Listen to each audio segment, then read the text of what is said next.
Halo, masih bersama saya Ihan Martoyo dari program studi Teknik Elektro UPH. Kita masih membicarakan satu filsuf, Soren Kierkegaard, yang sering disebut sebagai filsuf eksistensialis Kristen. Dan dia itu menggambarkan bagaimana orang Kristen itu menghidupi imannya dalam beberapa tingkatan, ya. Bagaimana sebenarnya gambaran Kierkegaard terhadap kehidupan iman itu, Pak Fitz? Eh, Terima kasih Pak Ihan. Itu memang dalam skema eksistensialisme Kierkegaard itu eh, orang rupanya tidak bisa langsung bertemu dengan Tuhan ya. Jadi karena sebagai manusia dengan darah dan daging, ya, dengan emosi, dengan pilihan, ya, dengan tindakan, maka manusia itu kalau kita mengikuti Kierkegaard itu membutuhkan proses untuk sampai kepada yang ilahi ya. Dan itu proses belajar lah katakan ya. Dia kan mengatakan bahwa sebelum mencapai yang ilahi atau Tuhan atau menjadi seorang Kristen yang otentik ya, manusia masih umum atau berada lebih dulu pada tahap apa yang disebut dengan tahap estetis ya. Jadi tahap belajar ini sebenarnya. Tiga tahapan eksistensi. Tahapan estetis itu tahap ketika orang bukan estetik dalam sebagai keindahan ya, tetapi estetik aesthetai bahasa Yunani atau indrawi ketika orang masih terpikat atau tergoda oleh hal-hal yang indrawi ya, kenikmatan yang indrawi atau pandangan mata, apa yang indah, apa yang enak gitu ya. Dia memprototipe figur contoh untuk momen itu atau tahap ini adalah siapa itu yang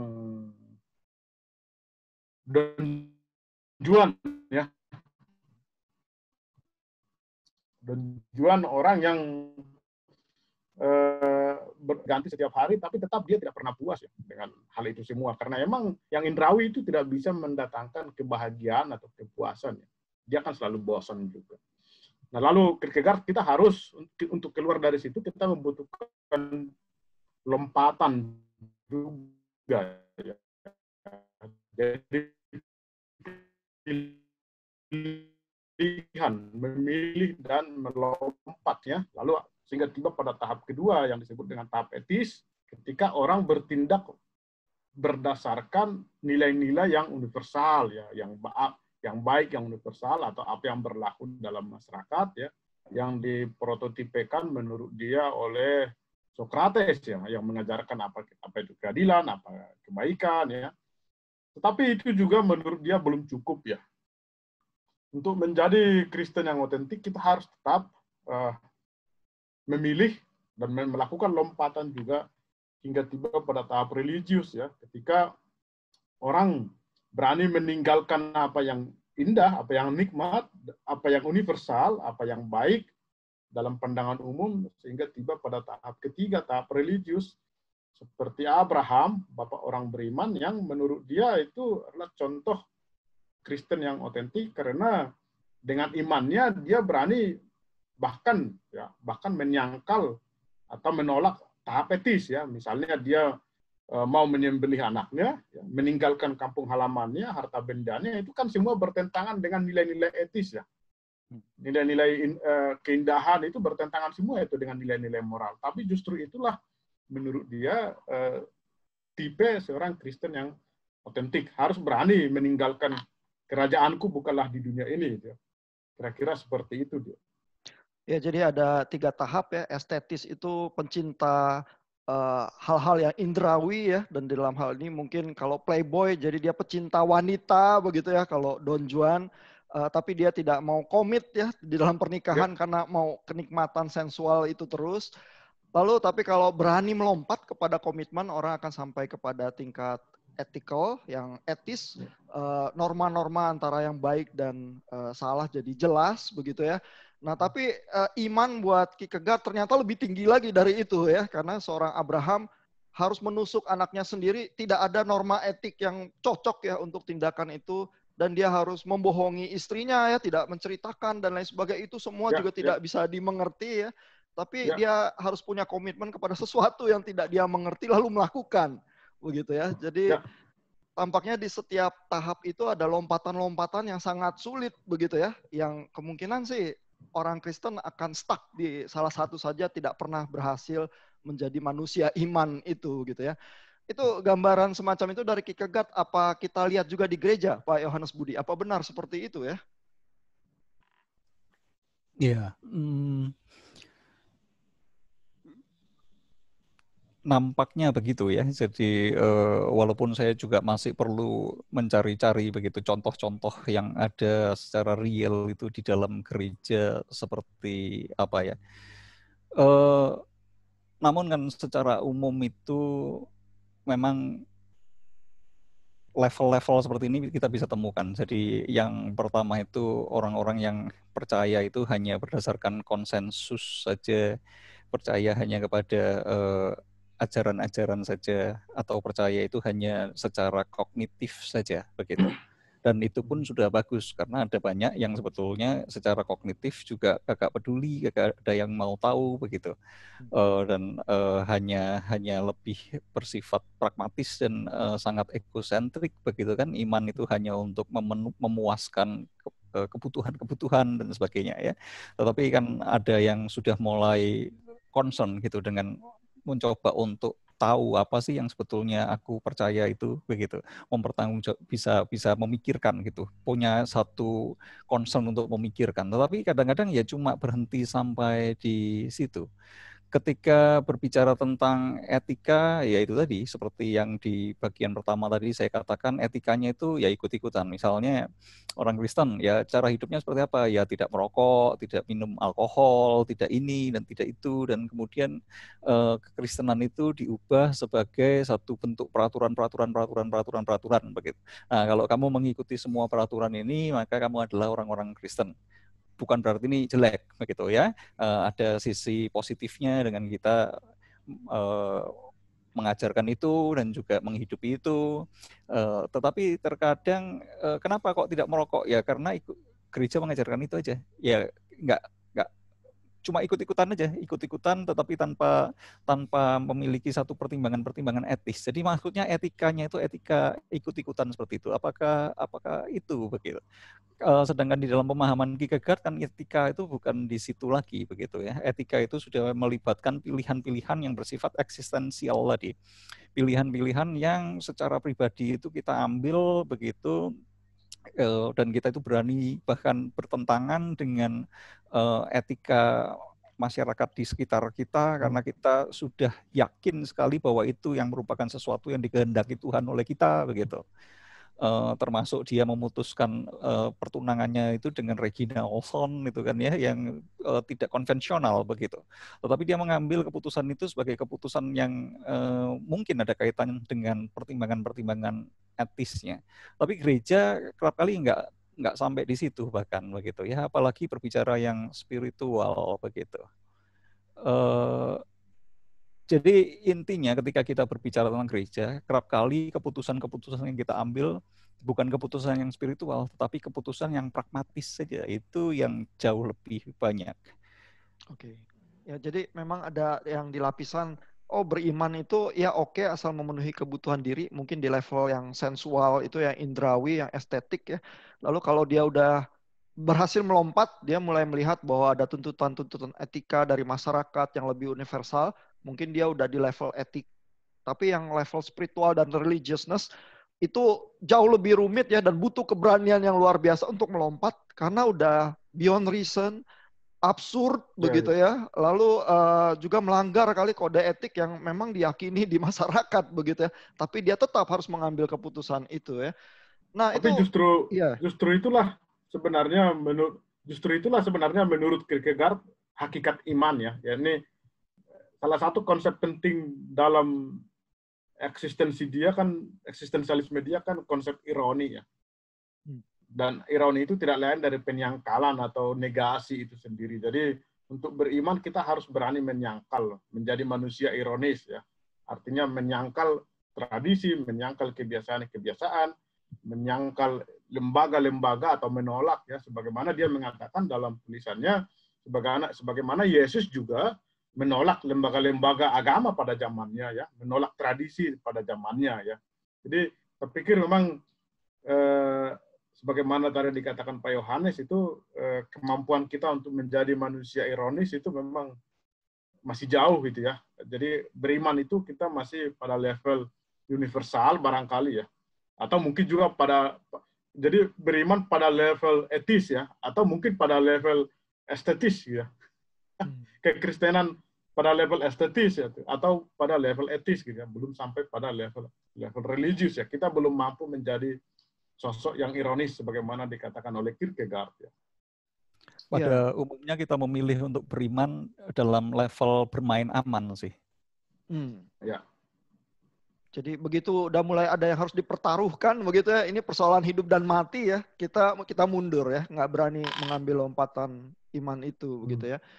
Nah tapi kalau memang kehidupan iman kenyataannya seperti itu ya, yang sangat eksistensialis itu ya, dan kita setiap hari diperhadapkan pada lompatan ke jurang iman itu ya, itu bayangan Kierkegaard yang bisa menolong kita ya, atau apa yang dia lakukan di dalam kritik itu yang menunjukkan jalan ke arah kehidupan kekristenannya otentik itu sebenarnya seperti apa ya Pak Fitz? Apa dia ada usulannya ya? Nah, itu pertanyaan yang tidak mudah dijawab ya. Tapi saya pikir memang paham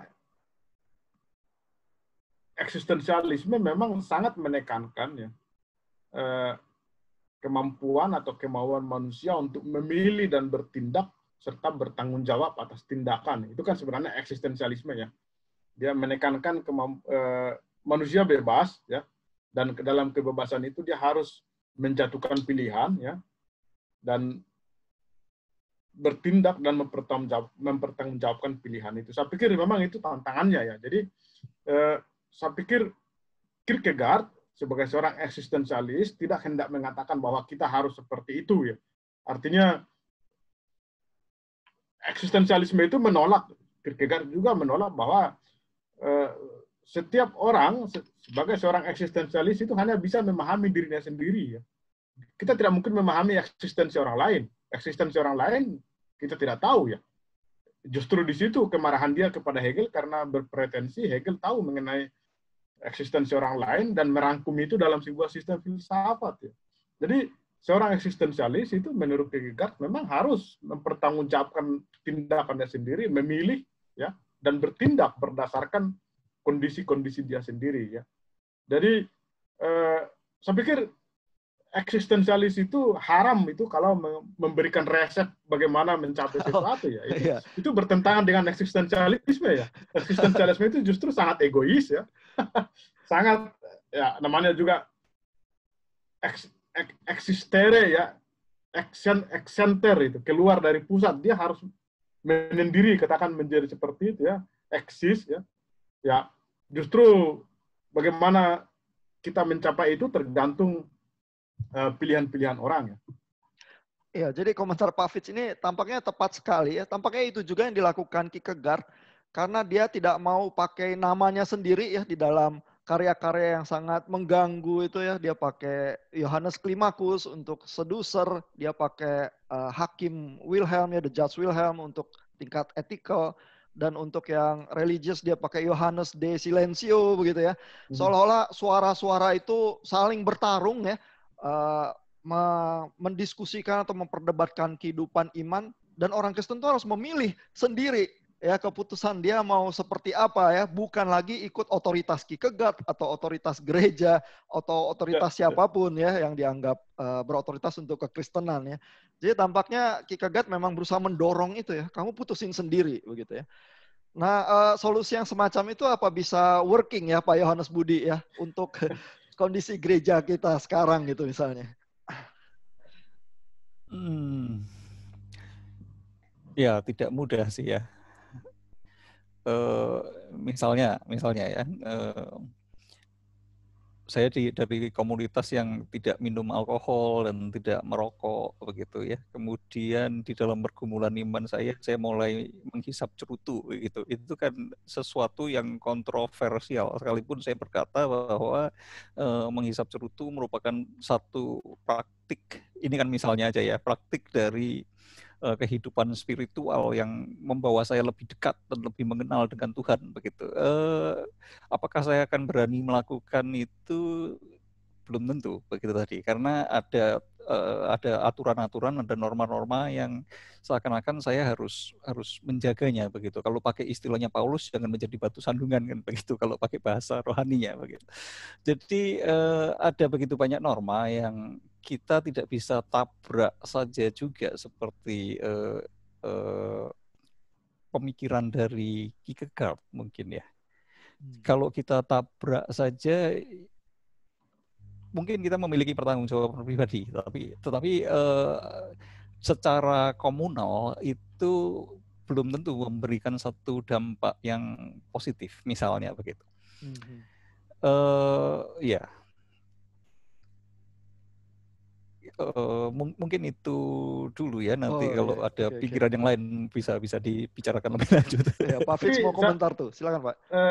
Yang menarik sebenarnya adalah Kierkegaard itu sebenarnya tidak hendak menolak lembaga-lembaga agama ya, tidak hendak menolak posisi pendeta atau gereja atau sakramen atau lain-lain ya, tetapi dia mengatakan bahwa lembaga-lembaga keagamaan itu seharusnya tidak meminta orang untuk taat kepada lembaga-lembaga itu, gitu ya. Tujuannya bukan sampai sebatas itu, gitu ya. Jadi seorang pendeta harusnya tidak sekedar menyuruh jemaatnya agar taat kepada aturan gereja, gitu ya, melainkan agar jemaat itu mampu menjadi individu-individu, melepaskan diri dari kerumunan-kerumunan, lalu menjadi seorang yang individu yang mampu beriman secara otentik, bukan yang beriman secara kerumunan gitu ya, crowd gitu ya. Jadi katakanlah kalau saya tidak salah itu seperti Schleiermacher itu bahwa kita harus menjadi Kristen orang-orang Kristen yang dewasa secara individu gitu ya. Saya pikir kira-kira seperti itu yang diharapkan oleh Kierkegaard. Jadi memang dia mengkritik lembaga-lembaga agama, tetapi dia tidak hendak menolak ya. Dia seakan-akan menuntut, katakan seperti itu, bahwa harusnya lembaga-lembaga keagamaan ini mendorong jemaatnya untuk menjadi orang yang mampu beriman secara otentik dan eksistensialis gitu. Kurang lebih seperti itu ya. Nah, ini jadi mulai menarik nih ya. Jadi di satu sisi Pak Yohanes Budi itu bilang bahwa oh ya kalau kita mau tabrak satu norma-norma sosial atau lingkungan agama kita itu bisa ada risikonya ya. Tetapi justru tampaknya kedewasaan itu adalah kalau kita bisa going beyond norma-norma yang seolah-olah dikenakan oleh lingkungan kita kepada kita ya, dan beriman, bergulat langsung dengan Tuhan ya, apa sih sebenarnya yang secara eksistensial ya Tuhan inginkan kita kerjakan ya, seperti dalam kasus Abraham ya. Sehingga keberanian lompatan itu ya, itu kan jadi sangat sulit ya. Dan mungkin buat teman-teman dari gereja yang reform dan lain sebagainya, kita lihat tokoh-tokoh seperti Martin Luther itu juga melakukan lompatan iman semacam itu ya. Dan Kierkegaard sih terinspirasi juga ya dari Lutheran pietis yang diwarisinya ya. Sehingga tampaknya sih cukup penting ya bagaimana ada keberanian eksistensialis itu ya, sehingga bisa mendobrak tembok-tembok yang mengungkung memenjarakan iman, dan kadang-kadang tembok itu bentuknya bisa juga gereja ya yang somehow menjadi penghalang ya, walaupun Kierkegaard tidak berusaha meruntuhkan gereja ya, tetapi bagaimana ya gereja itu bisa memupuk ya keberanian yang semacam itu ya. Apakah ada ya usulan-usulan baiknya ya? Pak Yohanes Budi gimana Pak? Ya, jadi usulan-usulan baiknya untuk mulai memupuk satu keberanian melangkah ke sana begitu ya. Tidak ada resep mudah ya. Jadi dan juga memang eksistensialisme kan tadi katanya Pak Fitz tidak menyediakan resep begitu ya. Jadi memang Haram tidak katanya. ada satu resep yang mudah karena itu menuntut adanya satu kematangan sih ya.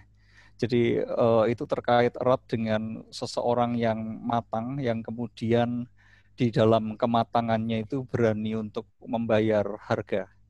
Dan sembari sebagian besar orang di gereja dan juga petinggi-petinggi gereja itu tidak memiliki satu kematangan seperti itu, ya akan sulit. Sebagai salah satu contoh begini aja gitu ya, kita kembali ke pengakuan iman rasuli yang kita lafalkan begitu ya. Waktu kita berbicara tentang gereja yang kudus dan am, apakah kita itu berani sih untuk melangkah lebih jauh merangkul saudara-saudara kita yang berbeda aliran dengan kita dan sebagainya? Ada begitu banyak gereja yang tidak berani untuk melakukannya dengan alasan nanti domba-dombaku itu disesatkan dalam tanda kutip. Tetapi ada alasan lain, nanti domba-dombaku pindah ke gereja lain dan persembahannya pindah ke gereja lain juga. Nah, hal yang semudah ini saja begitu ya, yang sesederhana ini maksudnya bukan mudah ya. Saya maksudkan sederhana itu maksudnya simple, kita itu bisa mengerti begitu. Tapi pada waktu kita mencoba untuk menjalaninya akan sangat kompleks itu. Ya, itu yang saya maksudkan. Itu kita tidak berani keluar dari sana, misalnya seperti itu. Ya. Jadi jelasnya tidak ada satu jalan mudah, tetapi yang penting kita itu kan terus bergerak maju, kita terus bertumbuh gitu ya. Sekalipun itu tidak ada jalan mudah. Gitu. Mungkin terus bergeraknya itu. Dan keberanian untuk terus mereinterpretasi dari apa yang sudah kita anggap kita nggak mau keluar lagi dari kotak itu ya. Jadi kita memiliki penjara-penjara dalam batin kita sendiri, memiliki kotak-kotak yang kita buat sendiri. Semakin kita insecure kan kotak kita itu semakin kecil ya, semakin dan membongkar kotak yang kecil itu menjadi kotak yang lebih besar itu saja tidak mudah. Intinya mungkin kita perlu lebih percaya terhadap pekerjaan Allah di dalam diri kita, penyingkapan-penyingkapannya, kesaksian pekerjaan secara internal dari Roh Kudus yang mematangkan kita, memperbaharui kita, menantang akal budi kita. Itu yang bisa kita harapkan. Dan lambat laun dengan ketaatan kita yang otentik meresponi penyingkapan-penyingkapan Tuhan itu, kita bertumbuh begitu. Jadi bukan hanya menjadi orang Kristen yang terus ya sama begitu, kecil terus, sempit terus, dan tidak bertumbuh terus. Dan bahkan mempertebal tembok-tembok kita, mempertinggi tembok-tembok kita begitu. Dan semakin dewasa rohani itu artinya adalah semakin tebal dan semakin tinggi saja temboknya itu. Bukan semakin luas, bukan semakin berani berhadapan dengan yang unknown itu. Ya. Jadi ada beberapa kata kunci yang Pak Yohanes Budi katakan tadi, kematangan, lalu juga imannya, percaya kepada Allah bahwa kita bisa menuntun kepada lompatan itu. Pak Fit, silakan Pak, mau komentar tadi. Saya mau menambahkan sedikit. Ada satu pentingnya mengapa beriman secara otentik atau berusaha beriman secara lebih otentik ya. Itu ada untungnya juga ya. Kierkegaard juga mengatakan bahwa kalau itu juga bisa katakanlah untuk menangkal ya atau menghempang munculnya katakanlah fenomena nabi-nabi palsu gitu ya, atau penemu-penemu agama baru atau apapun itu ya, yang memanfaatkan orang-orang yang beragama secara kerumunan gitu ya.